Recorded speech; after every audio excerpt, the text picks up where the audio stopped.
Hello, students. Good morning, good afternoon, good evening. I welcome you to my YouTube channel, Literary Passion. Dear students, I am going to teach you uh, the lessons according to the newly updated syllabus for the second term examination to the class 12. These are the very important questions which I am going to discuss. Students, the first question is: despite his philosophical insights, the vagabond fails to resist temptations. What would you attribute this to?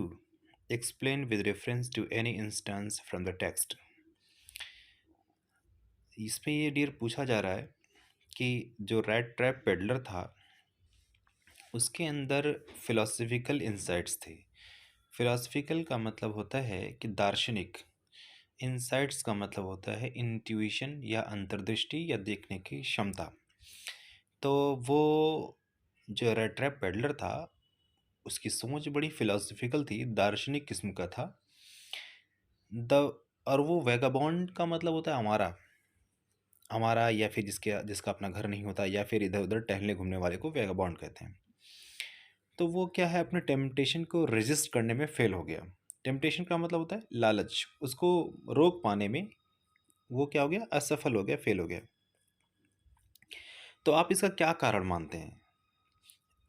तो इसका reference देते हुए अपने text से explain करना है। देखिए इसमें लिखा हुआ है, it's very difficult to be philosophical on an empty stomach. मतलब एम्प्टी स्टमक में, खाली पेट, कहते हैं कि भूखे भजन न होए गोपाला। तो यही है कि अगर आपका पेट खाली है तो फिलोसफिकल होना एक इंसान के लिए बड़ा डिफ़िकल्ट होता है। फिलोसफिकल में क्या होता है डियर? फिलोसफिकल में एक इंसान हमेशा जो है, जो यूनिवर्सल ट्रूथ होता है उसको फॉलो करने की कोशिश करता है। बहुत ही डीप मीनिंग रखता है। Peddlers hunger and poverty tempted him of the straight and narrow path. और पेडलर की भूख और उसकी गरीबी ने उसे सीधे के सीधे जो है उसके अंदर लालच क्रिएट कर दिया। ओके, इसीलिए यहाँ पर कहा गया है कि peddlers hunger and poverty tempted him of the straight and narrow path. Straight मतलब सीधे, और नैरो पाथ का मतलब होता है संकुचित रास्ते से जाने पर मजबूर कर दिया। यानी एक ऐसा रास्ता चुना जो बिल्कुल सीधा हो, ज़्यादा कॉम्प्लेक्स ना हो, यानी कि चुरा लेना, डायरेक्ट कहीं से पा लेना बिना किसी मेहनत के, इसको कहा गया है स्ट्रेट एंड नैरो पाथ। तो ये बिल्कुल सिंपल रास्ता अपना लिया। That is why he had stolen from the old crofter who helped him. और यही वजह है कि उसने ओल्ड क्राफ्टर से पैसे चुरा लिए थे। पैसे तो नहीं कह सकते, क्रोनर्स कह सकते हैं। क्रोनर्स चुरा लिए थे, वो भी 30 क्रोनर्स। और उस क्राफ्टर ने उसकी हेल्प की थी। मालूम होगा स्टोरी में कि उसने अपने घर पे रोका था उसे। अगला क्वेश्चन है, what might be the significance of shirting the stories events during Christmas, justify your opinion. इसमें ये क्वेश्चन पूछा गया है कि एडला विल्मेंसन और जो आयरन मास्टर था, इन दोनों ने उसको इनवाइट किया था क्रिसमस के मौके पर। पेडलर को इनवाइट किया था। पेडलर तो आयरन मास्टर के कहने पर पेडलर नहीं मानता है, मतलब उसका इनविटेशन रिजेक्ट कर देता है, लेकिन एडला के कहने पे वो आ जाता है। तो इसमें ये पूछा गया है, क्रिसमस के मौके पर जो इवेंट्स हुए थे, स्टोरी की जो मेन घटना है, उसका क्या महत्व है, क्या इंपॉर्टेंस है, क्या सिग्निफिकेंस है। देखिए एक्सप्लेन किया गया है, Christmas is a time of giving. Christmas एक ऐसा समय होता है जब इंसान के देने का मौका आता है, मतलब चैरिटी का। This extends to beyond friends and family to donations to charity. और यह एक मतलब दोस्ती और परिवार से उठ करके ये दान और चैरिटी पर जाता है। चैरिटी का मतलब होता है दान देना। So what एडला did was not unknown और अनहर्ड ऑफ। एडला ने जो भी कुछ किया था वो किसी को पता नहीं था और ना ही किसी ने सुना था। The peddler's transformation can be taken to be Christmas miracle. यहाँ पर ये कहा गया कि पेडलर का ट्रांसफॉर्मेशन, ये किस तरह के ट्रांसफॉर्मेशन की बात कही जा रही है। ट्रांसफॉर्मेशन का मतलब होता है बदल जाना या रूपांतरित हो जाना। जैसे कि एक चोर से बहुत ही बड़ा ईमानदार इंसान हो जाना, ये कह रहा था है ट्रांसफॉर्मेशन। लेकिन ऐसी क्या चीज़ है जो इसे बदल देती है? तो यहाँ पर चूँकि क्रिसमस जो फेस्टिवल है, ऐसा माना जा रहा है क्रिश्चियंस में कि क्रिसमस के फेस्टिवल पे बुलाने का फ़ायदा ये हुआ कि वो चोर जो कि पेडलर, एक चोर के नाम से बड़ा फेमस था, उसकी ज़िंदगी इस तरह से बदल गई कि एक बहुत बड़ा ईमानदार इंसान बन जाता है। और वो उसको जानकारी भी मिल जाती है कि this world is nothing but a rat trap. ये दुनिया सिर्फ रैट ट्रैप और कुछ नहीं है। तो उसका transformation can be taken to a Christmas miracle. ये बताया जा रहा है कि क्रिसमस के फेस्टिवल का एक मतलब एक मिरेकल है, एक चमत्कार है। Since he was reformed through kindness and charity, क्योंकि उसको जो रिफॉर्म की उसके अंदर जो सुधार लाया गया था, सिर्फ और सिर्फ उस पर दया दिखा करके और उस पर चैरिटी दे करके, मतलब दान दे करके उसके अंदर परिवर्तन लाया गया था। नेक्स्ट है, what hospitality did the peddler receive from the crofter. इसमें पूछा गया कौन सी हॉस्पिटैलिटी, मतलब हॉस्पिटैलिटी मीन्स क्या होता है? आतिथ्य सत्कार या फिर मेहमान नवाजी को हॉस्पिटैलिटी कहते हैं। तो पेडलर ने क्रॉफ्टर से किस तरह की हॉस्पिटैलिटी रिसीव की थी, मतलब पेडलर, या यूं कह सकते हैं कि क्रॉफ्टर ने पेडलर का किस तरह से इस्तकबाल किया था, यानी कि उसका स्वागत किया था। तो peddler was warmly received by the crofter. Crofter ने पेडलर का बड़े ही गर्मजोशी से स्वागत किया था। और the old crofter was lonely so he was happy to have some company. चूंकि ओल्ड ओल्ड जो क्रॉफ्टर था, ओल्ड क्रॉफ्टर वो बड़ा ही अकेला महसूस कर रहा था, इसीलिए उसने सोचा कि अगर कोई साथी मिल जाए तो ज़्यादा अच्छा होगा। He gave him porridge and tobacco to smoke. उसने क्या दिया उसको? पॉरिज दिया और टोबैको दिया। पॉरिज मीन्स दलिया होता है। पॉरिज दिया यानी दलिया दिया खाने के लिए, और स्मोकिंग करने के लिए टबैको यानी कि तंबाकू दिया। And shared his secrets with him, और अपने वो राज जो उसने अभी तक छिपा रखे थे अकेले में, उसने उसके साथ शेयर किया, यानी अपने यहाँ उसके यहाँ वो रात भर रुका रहा। अगला क्वेश्चन है, why was एडला so kind towards the peddler even after he was discovered. अब यहाँ पूछा गया है कि एडला तब भी पेडलर के प्रति इतना दयालु क्यों थी जब ये पता लग गया कि वह पेडलर सच मायने में, सही मायने में कौन है। यानी कि पेडलर के बारे में पता लग जाने के बाद भी एडला ने उसके प्रति दया क्यों दिखाई। Edla recognise that the peddler was scared rather than embarrassed. Edla ने पेडलर को तो पहचान लिया, उस पता लगा लिया कि पेडलर डरा हुआ कहीं ज़्यादा था बजाय एम्बैरेस्ड के, यानी कि शर्मिंदा होने से कहीं ज़्यादा वो डरा हुआ था। When he refused her father's invitation, जब उसके फादर के इनविटेशन को उसने रिफ्यूज़ कर दिया था, डिक्लाइन कर दिया था। यानी मैंने बताया था अभी कि उसके पापा उसे बुला रहे थे अपने घर पे क्रिसमस के त्यौहार पर, लेकिन पेडलर ने इनकार कर दिया था। क्यों? क्योंकि उसे डर था कहीं वह पकड़ा ना जाए। She also intervened on the peddler's behalf to allow him to stay for Christmas Eve. और पेडलर ने खुद अपने ही पेडलर के बिहाफ पर उसे इजाज़त दे दी, अपने ही बिहाफ पर अपनी इजाज़त दे दी पेडलर को कि वो क्रिसमस के फेस्टिवल पे आए और उसके यहाँ रुके, जबकि उसके फादर नहीं चाहते थे। That's because she was a kind and compassionate person. यहाँ पर कंपैशन नहीं होगा, कंपैशनेट होगा।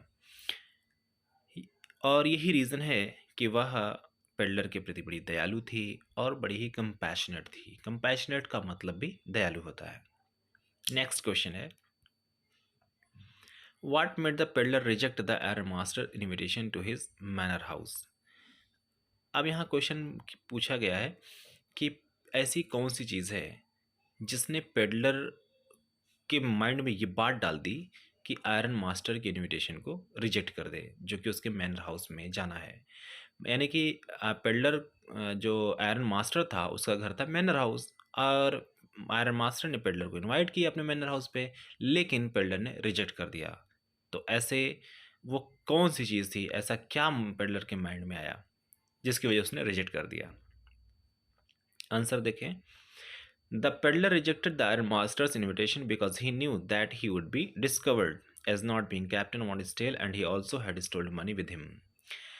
इसमें पेडलर आयरन मास्टर के इनविटेशन को इसलिए रिजेक्ट कर देता है क्योंकि उसे पता था कि उसको कैप्टन वन स्टेन के रूप में नहीं डिस्कवर कर लिया जाएगा। मतलब कि आयरन मास्टर उसे समझता है कि कैप्टन मॉनिस्टेल है, लेकिन सही मायने में वो कैप्टन मॉनिस्टेल नहीं था। तो उसने सोचा कि अगर वो जाता है तो पता लगा लिया जाएगा, यानी पता तो चल जाएगा कि वो कैप्टन मॉनिस्टेल नहीं है। और दूसरी बात तो ये भी थी कि उसने पैसे भी चुराए थे। मनी का मतलब पैसा तो नहीं होता है, मनी का मतलब धन होता है, या ऐसी करेंसी जिससे हम एक्सचेंज करते हैं, या something that we use to exchange. Okay, so he feared that the iron master might hand him over to the police. उसे डर लग रहा था कि कहीं आयरन मास्टर उसे पुलिस को हैंड ओवर ना कर दे, यानी कि पुलिस को हैंड ओवर कर दे, ऐसा उसे डर लग रहा था। किसको? पेडलर को। नेक्स्ट है, what did the iron master think when he discovered that the peddler whom he gave shelter to was a thief who stole from the old crafter। अब आयरन मास्टर ने क्या सोचा जब उसको ये पता चला कि पेडलर जिसको हमने शेल्टर दिया, शरण दिया है, वो एक सच में चोर था। उसने ओल्ड क्राफ्टर से मनी चुरा लिया था। तो आंसर देखें, the first thought that occurred to the iron master was that the peddler would steal from him too. पहले तो उसके मन में ये विचार आया कि आयरन मास्टर के मन में ये विचार आया कि पेडलर ने तो ओल्ड क्राफ्टर से चुराया ही था, कहीं ऐसा ना हो कि वो हमारे यहाँ से भी चुरा ले। He accused his daughter of letting that man into the house and was worried about the silver spoons that he thought were about to go missing। उसने पता एक्यूज किया, एक्यूज मीन्स होता है आरोप लगाना या फिर उसे दोषी ठहराना, अपनी डॉटर को, यानी आयरन मास्टर ने अपनी डॉटर को खूब लताड़ लगाई, खूब गुस्सा किया कि तुम्हारी ही गलती है जो तुमने इस आदमी को घर के अंदर घुसाया है, और मुझे इस बात की भी बड़ी चिंता है कहीं हमारे वो सिल्वर स्पून, चांदी के जो चम्मच हैं जो रखे हुए हैं, कहीं ऐसा ना हो कि वो भी लेके भाग गया हो। ओके, नेक्स्ट क्वेश्चन है डियर, बड़ा ही इंपॉर्टेंट और बड़ा ही अच्छा क्वेश्चन है। Explain the peddler's theory of the world as a trap. Peddler की ये थियरी जो थी कि दुनिया क्या है, एक चूहेदानी जैसी है। बहुत अच्छा क्वेश्चन है ये, आराम से कर सकते हैं आप। The peddler thought of the world as a humongous rat trap in which unsuspecting people who want joys and riches, food and warmth were trapped when they try to get them। यहाँ पर peddler ने ये सोचा कि दुनिया क्या है, एक तरह की चूहेदानी है, यानी मानवीय चूहेदानी है, ये ह्यूमन वाली चूहेदानी है, जिसमें जिस पर शक ना किया जाए। ऐसे लोग क्या करते हैं, वो मतलब जॉयज़ चाहते हैं। जॉयज़ का मतलब खुशियाँ चाहते हैं, खजाना चाहते हैं, फूड चाहते हैं, मतलब भोजन चाहते हैं, और वाम्थ, वाम्थ का मतलब यहाँ गर्मी से नहीं है, वाम्थ मतलब गर्मी होता ही है, पर यहाँ पर कंफर्ट और सुकून से है। तो ये सारे क्या होते हैं, ट्रैप्ड, पकड़ लिए जाते हैं, when they try to get them, जब उन्हें वो पाने की कोशिश करते हैं। तो डेफिनेटली एक इंसान क्या होता है कि एक लालच में आकर के, लुभावनी चीज़ों के चक्कर में पड़ के वो अपने आप को इस दुनिया में कैदी बना लेता है। अगला क्वेश्चन है, why did the peddler think of the world as a rat trap. Peddler ने वर्ल्ड को एक रेड ट्रैप क्यों सोचा, मतलब इस दुनिया को एक रेड ट्रैप की तरह क्यों बताया। देखें कि क्वेश्चन आंसर है, the peddler probably thought the world was a huge red trap because he was a creator and a seller of red traps and also he was in a way trapped in a poverty in his life. देखिए यहाँ पर जो answer दिया है बहुत ज़्यादा coherent नहीं है, लेकिन इसका जो सही आंसर होगा मैं बता देता हूँ। पहले मैं इसको एक्सप्लेन करता हूँ। जो लाइन करी है, the peddler probably thought, peddler ने शायद सोचा कि दुनिया जो है एक बड़े विशाल रेड ट्रैप की तरह है, क्योंकि वह क्या था, उस रेड ट्रैप का क्रिएटर यानी बनाने वाला और बेचने वाला था, यानी कि रेड ट्रैप वो बनाता था, बेचता था, और वो क्या था, अपनी ज़िंदगी के करीबी में भी वो ट्रैप्ड हो गया था। तो ये थोड़ा सा दूर का आंसर है, लेकिन सही आंसर क्या हो जाएगा कि एक चूहा जिस तरह से रोटी की तलाश में चूहेदानी में फंस जाता है, इसी तरह से एक इंसान भी इस दुनिया में लुभावनी चीज़ों के चक्कर में इस दुनिया में फंस जाता है और इससे हट करके कुछ अलग नहीं सोच पाता है। ठीक है डियर, ये 25 नंबर क्वेश्चन तक मैंने एक्सप्लेन कर दिया है, और फिर अगले स्टेप पर मैं बाकी बचे हुए क्वेश्चन को एक्सप्लेन करूँगा, ठीक है, क्योंकि वीडियो बहुत लंबी हो जाएगी। Thank you for watching this video. See you again in the next video.